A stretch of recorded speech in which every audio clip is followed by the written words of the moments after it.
Bang. Have fun, be awesome. Hi guys, this is Mark Black. This is Mark Teaches Music, and this is our To Play and Sing episode number 69. And I'm here. It's 7:01, or call it 7. And this is our play and sing question and answer thing. And the point there is that guess what? I'm going to answer your questions. And this is going to take forever if I'm going to do this. Oh, well, I give up. Anyway, so the point is we're going to answer your questions today. And so I've been teaching. Whew, that's crazy. What was that? Sorry, my computer just exploded. There we go. Okay, so anyway, we're going to answer your questions. And you need to drop your answers right in here in the chat. Hey, TDB.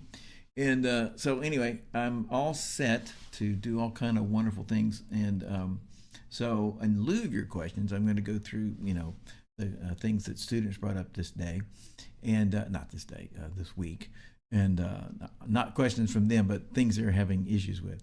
So anyway, I wanted to tell you what we did last week, but I forgot what it was. So I don't have it written down here. And there's thank you Outlook for telling me that I got it. I'm online. So okay. So anyway, so we're going to start out with the first thing that happened today. And again, I want you to put your questions in here. I don't have to see you or anything, right? You can just say, why do you have a red shirt on? What does MTM stand for? Any of those things. And so that's fine. So the first thing is when you're learning, and not learning, I shouldn't say that. But I don't know what, anywhere from half to a tenth of your musical experience is learning and working on things. I'm talking about in your lifetime over weeks and months. And so you need to concentrate, and you need to master things. And I'm not, when I say master, that's not a scary word. It's just, I can play the song well, and as opposed to I can now listen, you're going to go in Guitar Center and there's 8 million people right now who are all playing little snippets of things, what was the Stairway, do do do do do do do do do do do do, they're playing little, and it's like so I'm saying you're going to spend a lot of your time working on songs, and so you need to concentrate and basically like knock out a song at a time. Now you can do 2 songs. It all depends. It all functions how much you practice. If you practice a lot, you can look at several songs. But the idea, no matter how many songs, 5 songs or 50 songs or 1 song, it is that you are mastering most of those songs. Some of the songs you'll hit and jump in, and there'll be too much. You didn't realize it was too hard, too big a step. But a lot of others, you'll be like, you're grasping it, and you're like a starfish, you're engulfing that oyster, you're engulfing that song, and learning it, mastering it, and it's becoming a part of you. And now you know it, you go into another song. And again, 2 songs is fine, as long as what you can't do is kind of just touch a song. And the next thing you know, if you do too many songs, and too many songs is like judged on the idea, I am succeeding at most of these songs, most being 70%, let's say. Most 70% of my songs, my gosh, they really sound good, blah, blah, blah, that kind of stuff. And when I'm done with them, they get done. And just, by the way, when I say rock, such a huge genre, or country or whatever, they're just gigantic. So the point is you can go from songs in any of these styles that only, 500 people in the world can play, to songs that 500,000 people in the world can play. But if you're playing a rhythm piece with chords and words, in general, you should be able to do that song or work on that song 3 weeks, 4 weeks. And I'm not saying it can't be more. I'm not saying that we're getting better, right? And they're getting easier. But the idea is that, after a little while, you get sick of the song, whether you can play it or not. And then with a classical piece or a note piece or, something by Spiral Gyra or something by Dream Theater or, Carry On My Wayward Son, the whole thing. When you're working on the whole thing, I'm sorry, point is really hard music, then that may take 2 months. It may take 2-3 months, and it may take some songs and things in songs may take you years. And of course, you're getting better and better, and so more and more songs are becoming easier. But in the short term, when you're working on things, don't spread yourself out too thin so that you can't master anything. Everything is just sort of a okay, So you don't want everything to be okay. You want a whole bunch of things that you do to be like, I can really do that. Even it's not kidding. Even as Mary Had a Little Lamb, like I can play, the heck out of Mary Had a Little Lamb. So, and the ultimate idea, just by the way, is this here. You can't play, you can't do anything. The ultimate idea is you're getting better and better and better and better. And so here, and what I want you to see is all these thousands of songs populating this. It's like really hard songs and not so hard songs and easy songs. And so it's like everybody, including you, including me, we think like, you're not thinking, like if you worked on, let's say you mastered a song a month. Let's say you worked on 2 songs and you mastered 18 songs in a year. That'd be a pretty good clip. If somebody said to you, hey, in 2 years, you're going to be able to play, 32 songs, 36 songs. You would not go, all right, you'd say, what? You'd say, I want to play all kinds of songs, all this kind of song, that kind of song. I don't want to be limited like that. I want to play hundreds of songs in a year. And the idea is that in us getting better, what we're actually trying to do, you probably never thought about it, is that your first look at a song, all these thousands, hundreds of thousands of songs getting harder and harder. It's like you're getting better and better. And so it's easier and easier for you as you work on different songs and learn different techniques and skills. It's easier and easier for you to play these songs down here without ever practicing them. I haven't practiced so-and-so song. I haven't played so-and-so song. But as soon as I hear it, or as soon as I look at the chart, or read, depending on the situation, I could read so well. And reading, you might as well include reading a chart that's just got words and chords, a regular rock song, country song, blues song type thing, as opposed to notes. That's reading, sight reading. So, and we're going to call that sight reading. At sight, I can play this song well. I'm just saying your goal here is I want to be able to look at a song and I haven't seen it, and I want to start, now I'm talking about how good you do. I want to start at 75, 80, 90%, as opposed to every song is just like, I don't know what to do, and I'm lost, and it takes me, a month just to get, all the stuff.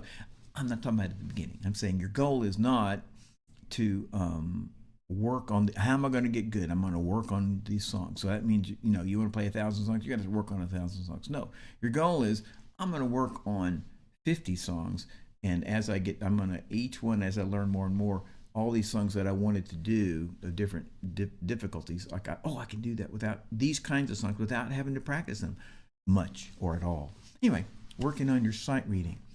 And that happens anyway. I'm just saying, as you're put in positions of, hey, here's this. I want us to play this. Let's work on this song now. And you've never seen it, that works anyway. But it's also good to work on sight reading by itself. So anyway, original point was, be sure you're concentrating and mastering your songs, and not just spreading out yourself so far that you can't master things. Okay. Second thing is, funny thing about singing is that, and I'm looking for, your questions here, but I don't see any. So a second thing that happened is, with issues with musicians, students, is that this week is that singers, you have to more or less get to where you're listening. This is a way of thinking of it, listening to yourself with one ear and the accompaniment with the other. That is, your goal is not, I sing, and I'm doing my thing, and it doesn't matter if I match anybody or not. I don't matter if I match my band or I match my accompaniment or my other singers. I'm just going to sing. And that's what we do when we're learning is we're concentrating. I want to get this right. And so you're concentrating, and the next thing you know, you rushed or you're out of tune. You're not singing the right notes. So I'm listening to myself. Am I singing the right notes? Am I singing the right speed? Am I singing that right rhythm? But that right rhythm has to match the band, my accompaniment. If it's a karaoke, it's my own guitar. Those two things have to match. And it's the thing. It's the singer. Everybody has to do this, but the singer's the worst because he's sort of sui generis. From the beginning, he is generating. He has nothing to read, and he has nothing to touch. So it's all the vocalist, a good vocalist. It's amazing how much of that is in his head. It's like, you can't touch it. There's 4 distinct problems of the vocalist, and that's one of them. So anyway, so I'm saying here. And then the other thing is, you listen to yourself, you listen to the accompaniment, you're matching them, and then know what you got to do? You got to dance. I just mean you got to look cool. You got to look like I'm sincere and I'm singing this song, and I'm like, you can't go, I've been waiting for a girl like you. You can't do that. And you have to go, I've been waiting for a girl like you. I'm sorry, didn't mean to do that. I've been waiting for a girl like you. You gotta, because if there's a visual aspect, if people are looking at you, now people go in the studio and they're in their pajamas and they aren't looking too good. It doesn't matter because it's only one medium going on, the audio, the oral. But when you have a visual medium, people are looking at you, you have to move. Now, it's just this interesting phenomenon that, for example, we don't expect certain instruments to do that. We don't expect most piano players. I'm not talking about what they do. I'm talking about what we expect. Most piano players, most bassists, most rhythm guitarists, and the kind of who gravitates to those. It's people who kind of don't want to. We'll talk about that in a minute. I think we will. But we are expecting the vocalists to be all like this. We're expecting lead guitars to, this is incredible. And then, all of this is dependent upon the music you like and the bands you like. And so it's really an interesting instance to see, try to make these comments across the entire spectrum of music, classical to zydeco. But anyway, so when you sing, listen to yourself, listen to the accompaniment, make them match, and don't forget that you can't be all thinking about your song. You got to be like, this is great, and I love this, and everything's exciting. Okay, now, this is I'm just what's come up in the week and so I just nobody's going to listen to me. I'm going to tell you, if you have a kid, you need to get your kid, which is utterly not the trend for the last 15 or 20 years. You need to put your kid in 2 things, man. Don't put your kid in, soccer and underwater basket weaving and, ice skating. I'm thinking all the things that people do, and I'm in the choir and I'm in the, and I'm thinking actually opposite about a student that's actually amazingly accomplished in many things, doing really, really well. But most people, including probably me, is like, well, I can't do that many things at once. I'm talking about they can't master everything's kind of shallow level now. And what I'm saying, that a lot of you would rightly say, a lot of us would rightly say, hey, when I get through with high school, I'm not going to do X, Y, and Z anymore. Doesn't matter that I didn't get a deep thing. But if you want to become a good musician, part of this is, like I was saying, I think last week, about the muscle. It's becoming, we're trying to, for it to work, it needs to become organic and natural in you, and not just, I'm thinking, I'm so darn smart. It's rather, this is a part of me. This is how I do things. And natural, organic part of me. And so that's time on target. I spend time doing this. And I don't mean, you shouldn't really think of it as practice. You should think of it like, it's a little counterproductive to think of it as practice. You need to think of it a little bit like, or a lot like, I love this music. It's so wonderful. I'm going to just dive into it until it works, like learning a language. The best thing is immersion. So, all right, next issue with the student is being, you can't be too careful. You can't be cautious all the time. You can't let the fact that you don't know, this is a tough thing to do, but you can't let the fact that you don't know exactly what to do on this song keep you from trying. Keep you from, look at that big old thing in my head. What is that coming from? Well, I'd love to know. If you know the answer to that, just let me know. But that all this stuff, I know it is reflections of this massive screen in front of you that you can't see. So you can't let the fact that you are uncertain about some areas, or not sure you're going to do it well, these kinds of things. The rule in music is, if you're going to make a mistake, make a big one. If you're going to make a mistake, make a big one in music. And that needs to be your approach. And I'm not saying, we got two, you could take that and say, well, he's saying to not practice, to not prepare, to not be good, to not be perfect. No, I believe in and like perfection. I'm a jazz musician, went to school in New Orleans, but I don't like the jazz, put in quotes, the jazz, which is not all jazz musicians do that at all. But the idea, hey man, as they say, you missed a note. Oh, it's okay. It's jazz, And I hate that. So I want things to be perfect. So I'm not saying we're not shooting for perfection, but I'm saying if you're so cautious and careful and you won't try that new song, you won't try that lick, you won't try to be dramatic, you won't try to hit that high note, you won't try to play fast, you won't. You're frozen.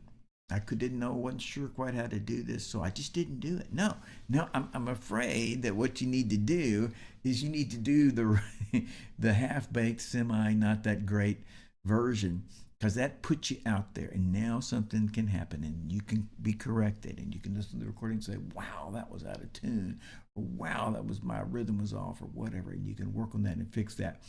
So, and just by the way, people who are I was talking about last week about playing with others, is such a great idea, such a great thing for musicians to do. It is for many, many reasons. Here's one of them, is that you're in any kind of group, say 4 or larger, 3 or larger, that group makes the trumpets mess up, the band doesn't come to a screeching halt, the band trudges on. So it makes it easier for you to kind of go for it, because it's like, no, we're not going to stop, we're not going to fix this, whatever happened. So it is those people who are in ensembles have a little bit of an advantage on this thing about making a big mistake, because your solo is going to come up, And when you're just playing by yourself, you can say, well, I'm just not going to do that. Okay, so another one is there's only 3 ways you can learn in music. And number 1 is your brain. There's no hierarchy here. One is your brain. I understand this. I can read that. I understand how to do this. I understand to count that. I understand how to make that chord. I know how to do this rhythm. Brain. Second way is these are all together. The second way is with your fingers or your vocal mechanism. That is, I practice and this feels right, it's comfortable, and your hands just naturally go. This is true. Your hands just naturally go to certain things because it's really a marriage of all the 3 elements. But now it's just so easy to do this that I'm doing well. I'm so comfortable doing this, or I haven't worked on this. And it's so weird that I feel like vocalists are the most intense physiologically. This feels weird, so I'm not going to do it. So, for example, I'm showing the negative. So it's muscle memory, or physiological skill, or whatever. And then the last one is your ear, your big fat ear. And everybody has got an ear. Some people have 2. And in having the ear, I'm talking about using the ear. The ear, guess what, guys? All you musicians, the ear is an open book test. The ear is the answer is right there. You heard it. You heard it. So just trying to think some song that I don't know. Da da da da da ba ba ba do do do do do da da do do do do do do da da da da da da da da da da. I have a student doing that song, whatever heck that is. I've never sung it, I've never played it, but I've heard it. And from that, I'm getting what I'm getting at is the ear has the answers. What chord is it supposed to be? What's the timing? How many beats in the measure? Is it got distortion? You know, I'm not being rude to anybody. People are all the time asking me, what should I play on this song? You know, if you're an instrumentalist. And I, you know, can't help but thinking, well, why don't you just listen, you know, to that? And there's the dude who's famous, and you know, I'm not talking about the lead player doing his incredible solo, you know, nobody can play, or 5 people in Texas can play. I'm talking about, you know, what's the bass doing? What's the rhythm guitar doing? What's the drum? What are the drums doing? You know, is there harmony? You know, that kind of thing. And it's like, well, just listen, because your ear is the open book test. It's the open book. What's the answer? Your ear. Your ear hears it. Now, I just want to mention, you think about different disciplines. So if you're in an orchestra or performing choir, a real choir, where reading is intensive, and I'm not talking about reading words, but if it's reading is intensive, listening to your ear is not listening to your ear. Focusing on the ear is almost antithetical. You know, it's like, well, play it for me. You know, people say that all the time. Blah, blah, blah. You know, piano students are worst about, would you play it for me, then I can work on it? It's like, well, if I play it for you, then you're not reading. And the reason that the thinking on that would be, well, for a pianist, most pianists, not rock pop pianists, but a classical pianist, everything they're going to do is being presented on a piece of paper. Every time they get a new piece of paper with a new song, they've got to read it again. And so what that person has to do is get better at reading, not better at hearing, although they need to hear, but they need to get better reading, because that's how everything's going to come to them, is reading. However, most musicians, and again, I was talking about a second ago, the great huge panorama from classical to zydeco is what I said a second ago. Most people are playing music that's totally ear-based. Heard this lick, I heard this song. You know, I'm hearing this music guy's going to come in and say, hey guys, here's the tape for the song we're doing, you know, like that. So your ears got the answer, and you can train your ear. So we have got to learn to speak ear. You've got to learn to speak ear. So when I hear a song, I can tell what the chords are. I do mean, in this case, I hear this and I've got my brain's come in and said, well, you know, that's a minor chord, what you're hearing there, Mr. Ear. And then eventually it's saying, hey, that's the minor 2 chord, Mr. Ear. And then it's saying, hey, that's the minor 7 chord, Mr. Ear, you know.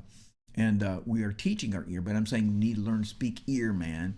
Use your ear. It's got the answers. It's the open book. And I mean that, I made it sound like it's advanced stuff, but I'm talking about, you're just playing a song for the 5th song you played in your life. Listen, and it's like you can tell where those chords change. You can just follow along. Hey, listening, I'm talking about. You're looking at your piece of music. Oh, the chord. I heard it. Well, that's where that C chord goes. You know, is it on 1? Is it on the end of 4? I don't know, but I can hear this supposed to happen right now.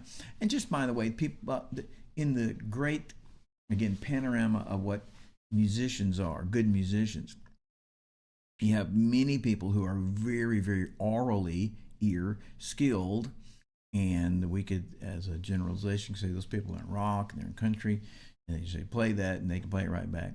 And then we have many people who are really smart, typically. I don't mean other people. a lot of people are smart. They don't seem left brain smart, so to speak. But anyway, so they're really smart, and they taught themselves, or they can automatically read well. That is a sight read. I haven't seen this song, I can play it. And then the same thing with that, people who are physically skilled. And I'm just saying, when you're comparing yourself working on your music, you kind of have to ignore those extremes. That is, there are many people who are great musicians, and they have this extreme skill naturally. From your standpoint, it'd be like, oh my gosh, they worked in, or they're so brilliant, or whatever. And I'm saying they are, yes, but we need, it's like it's like a lot of that is like they arrived there with that great ear. And I would say if we looked at all these parts of music, most great musicians would be like, he can do this really good, and this pretty good, and this phenomenally, and these other parts, these other 6 or 7 things that musicians need to do, they need to work on those things. It's great. It's not a problem. Okay, so learn to speak ear. Now, and I just wanted to comment, I have a student that's older, and they're doing great. And the thing about them is, the only thing that I wish for them is that for them to succeed, if they had started earlier. So I just want to tell you, if you're older, or somebody's older that wants to learn music, you can absolutely learn. Now, remember I said last week or 2 weeks ago that I've taught 3,000 students, and I've had maybe 4 students that really couldn't learn. They seemed to me to be not physical at all, but like they got a lot of physical skills, but they couldn't understand what they were doing as, this is music, this is great, get into it, make it great, and just kept it as a mechanical thing. I had a few students that have vocal issues, like I'm not sure wasn't sure they're gonna get over those, but so I'm saying, within the context of, well, we can't guarantee anything for anybody, but tons of older people. I am 20. No, I'm not 20. I'm 67 years old, and so I'm old to a lot of people. And so here's this student who's 91 years old and doing well. So I'm just saying, if you know anybody who wants to learn, wants to play, wants to do stuff, get them in. And if you're one of them, get them in. And so this is a good time for me to say, hey, if you want to take lessons, online lessons across the globe, or in studio lessons here in Plano, Texas, contact me at mark@dallasmusiclessons.com, or go to my website, dallasmusiclessons.com, or you can leave something here in the chat thing. Okay, now I got a little bit of time, and I'm going to talk. Last week I was talking about personality. Now this is just I just don't understand various things about both teachers and students, learners. So your personality affects you so much. It's incredible. And it's like, what are you good at? What are you bad at? It doesn't mean you can't overcome that, but what do you have? Some people have naturally skill at this. Some people are naturally skilled at that. So today, briefly, I'm going to talk about introversion, and extroversion, and as clear, well-known personality types. And so the introvert, and I am an introvert, just by the way, and although I, only a few interview know that, but an introvert, let me just make it easy. An introvert has a circle, is like around them, or a wall, whatever you want to call it, and they let people in, they let events in, and the other things are kept out because there's a whole bunch of many things we could say. And just by the way, in doing that personality test I was talking about last week, I would ask somebody, if they're like, I don't know, I'd say, well, at the end of a hard week, would you rather go be by yourself or with a friend or two? Same thing, by yourself or a friend or two, or your family. Or would you rather go to a party? It's supposed to be the other direction. Yeah, there we go. Self or friend or two, or go to a party with a whole bunch of people, as a general rule. So the extrovert wants to go be around people. It's energizing to be around people.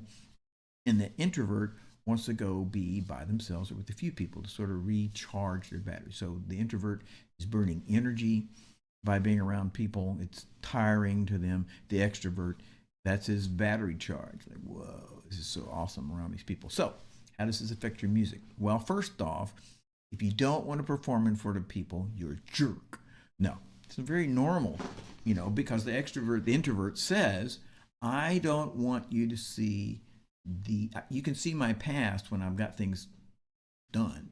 And so, it's like that introvert would say, somebody would say, how are you doing? You say, oh yeah, well, 3 weeks ago, I did that. They would not say, my wife and I had the worst fight of our life, and I don't know what. Introverts don't say that. Extrovert will say that, yeah, man, we were just getting into it in Walmart, and so so the introvert's like, I don't have this song ready yet, or there's a chance of me messing this up. So they have problems with performing, and both performing like I don't want to be in a performance, but also performing like being aggressive and engaging in the performing, like, because it's kind of like, this is so scary. People are going to see me and they're going to think things about me. So my point in mentioning that is to say, so if you're an introvert, if you feel like you're an introvert, and several ways you would think about that. It's like, well, I'm not so happy about displaying my flaws in public. I get energy by being alone or with a friend or two. And when I think about performing in front of others, it's kind of scary. I mean, it's rather scary. So anyway, I just want to say that that's a normal for half of the world.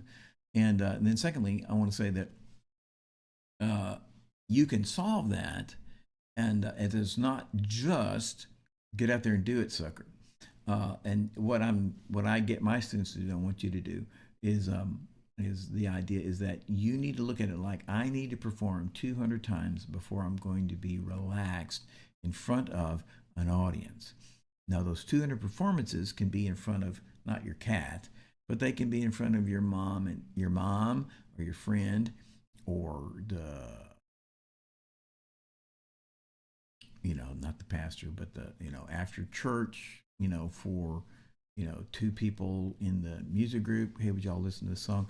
And what I'm trying to get at is that you would start and you would work up, start with, so the idea is that you would say, I am going to sing for my roommate or my wife. And what we're measuring is why this would help you, when this would help you, is I am somewhat nervous about this.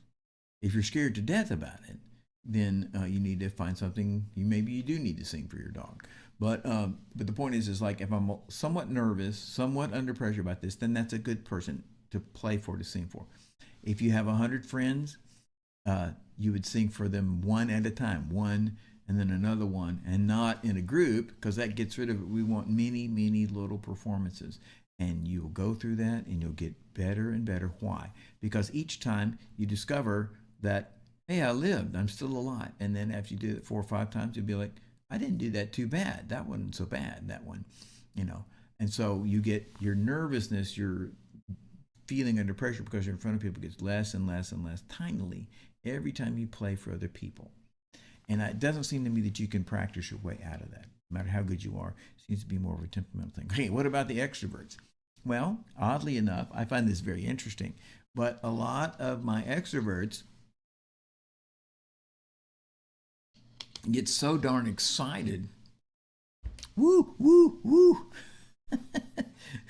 that they're playing, they're singing, that actually they give sort of a madman performance. It's not exactly you really wouldn't call it good, meaning they were sort of out of control, just kind of living off this, energy octane of performing and being in front of people. And fortunately, for some of them, are able to look at that and say, that's actually wasn't that great. It was full of energy. It was full of excitement. I performed, I did my hand in the air, but I really didn't sing that well. I really didn't play that well, and so what those people need to do is, basically learn to, again, through performing. It's like, trying to find the core of music rather than the adrenaline of being in public. Now, of course, there are many the people who are famous in any either personality or how that person's holding their instrument or whatever. The people who are famous, one half of them are that I call them organics. They are organically, they're not, some of them are gifted, but they're organically, like I was saying, like they're very extroverted. So they don't really care. And they've got enough ear skills. They've got enough vocal skills that they're like, kind of doesn't matter, that they can't sing classical or they can't sing this bluegrass song. They can only sing these things, but these things are so great to a certain amount of people, not everybody, that they're very successful. And that goes with skills and all kind of things I was saying a second ago. So anyway, my point is you can't, I'm thinking about Katie Lang, what was that guy's name? Classical guy. He's playing and he's laying back, all the way back, playing Schubert. I can't think of his name. Asian guy. So anyway, point is, here about extroversion is to be able to focus and get your music awesome too. And I'm just commenting. Some people, 50% of the people who are famous are people who have these skills, and I'm saying they're not across the board 100%. Everything's amazing. They are. This is great. This is okay. That's great. And this is not too good. But there's enough there that they can put that together into a big package. So you might look at somebody and say, he's running around the stage screaming, and my gosh, I just want to do that. I was looking at some group from, I think they're from Quebec.